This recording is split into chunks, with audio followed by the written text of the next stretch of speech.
Samsung might need to rethink the name for its events because today was anything but unpacked. We're here in Paris for a very packed event where we didn't just get 2 foldables. Let's just say we got that plus 2 smartwatches, 2 new sets of earbuds, and a ring. And listen, if there's one more thing at the end of the presentation, I'll tell you right now, we did not know about it. I seriously don't even know where to start, but let's try to do this. I'm Jaime Rivera with Pocket Now, and let's dive in.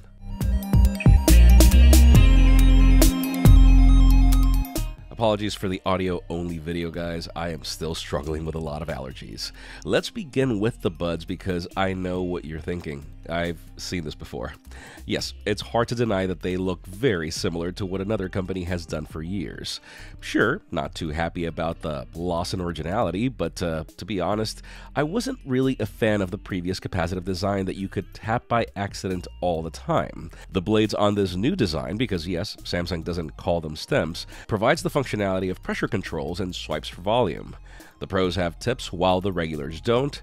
They also include blade lights for status while the regulars don't. Both bring a ton of software features to adapt the EQ to your environment, and you actually don't need to talk to any assistant to get them to do whatever you need them to do, which is pretty cool.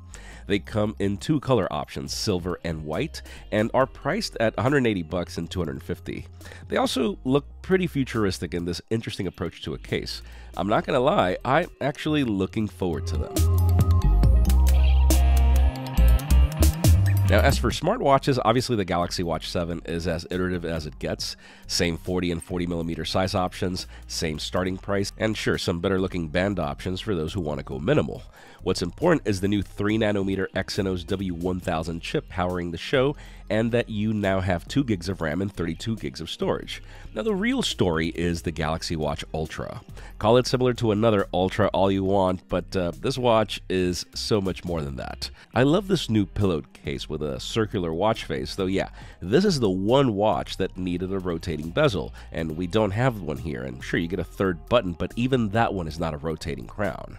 Still, like most $1,000 garments, this watch has a titanium top and bottom blended with a composite material in between to keep it light.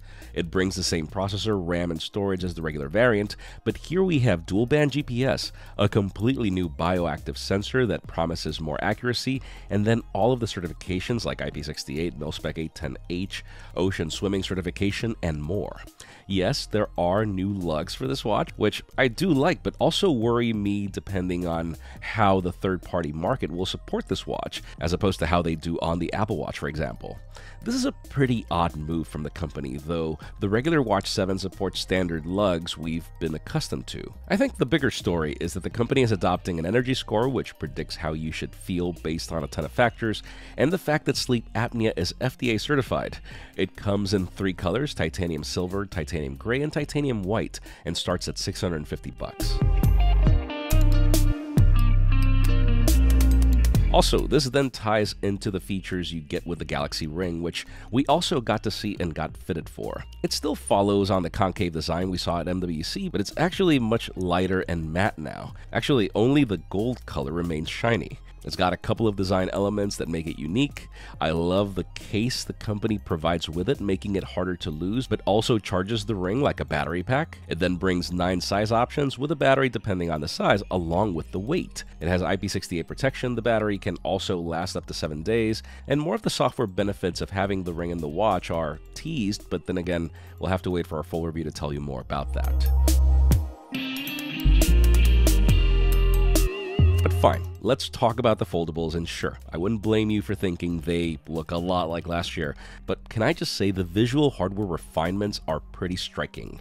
The Z Flip 6, for example, is now flat everywhere with a matte and contour design, and I'm not gonna lie, it looks so much better than what we saw in the leaks before. Call it a new paint job all you want, but I really like it. Those of you worried about the cover glass being LCD as per some reports, nope, we've still got an OLED here as expected by Samsung.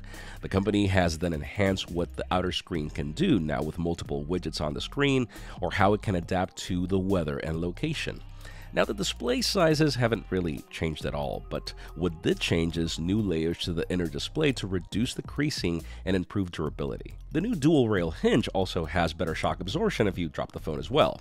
Internally, we have the Snapdragon 8 Gen 3 for Galaxy, a boost in RAM to 12 gigs as AI demands it, 256 gigs of storage that can go up to 512 gigs, a larger battery, and heck, we even have a vapor chamber cooling system here, finally on a footprint this slim. Also interesting is that now this phone has a dust resistance rating, along with water resistance at IP48. Then there's the topic of the cameras. The ultra-wide remains unchanged at 12 megapixels, but now we have a 50 megapixel primary camera, which is something this phone really needed. Oddly though, there is no 2x digital telephoto setting available for you to easily take advantage of the added resolution. Now, I did test its performance by simply using the zoom slider up to 10x, and yeah, clearly Samsung has been doing some post-processing magic, because I did find the results to be really good, though sure, a button would have been great. Maybe the most controversial part of the Z Flip 6 is that it raises the price for the first time in a bit, at $1,100. Samsung claims that all the specs and design changes now put this phone on par with the Galaxy S24, but then again, you have to pay a lot less for those. So it begs to wonder how much you care about owning a flip phone. Also, 4 major color options and 3 Samsung.com exclusives that we actually got to see at the hands-on for the first time. Last but not least, let's talk about the Galaxy Z Fold 6. There were so many rumors about this phone, and yet the final product we ended up getting is not necessarily some of those things. Yes, it follows on the Flip 6 in its flat and contour design, but this is not titanium, and I love that it's not. The S24 Ultra is sharp enough with no real benefit. This phone feels great in the hand, thanks to a much lighter build, a new hinge mechanism, and all the new protective layers we got to see on the Z Flip 6. It also brings all the vapor chamber cooling benefits for added gaming performance and cooling as well. And listen, sure, it sounds like the outer display didn't get much larger at just 1mm, but the aspect ratio changed, so the experience is larger than you think. It then allows for an inner display to grow 2.7mm as a result, so it's more than you think.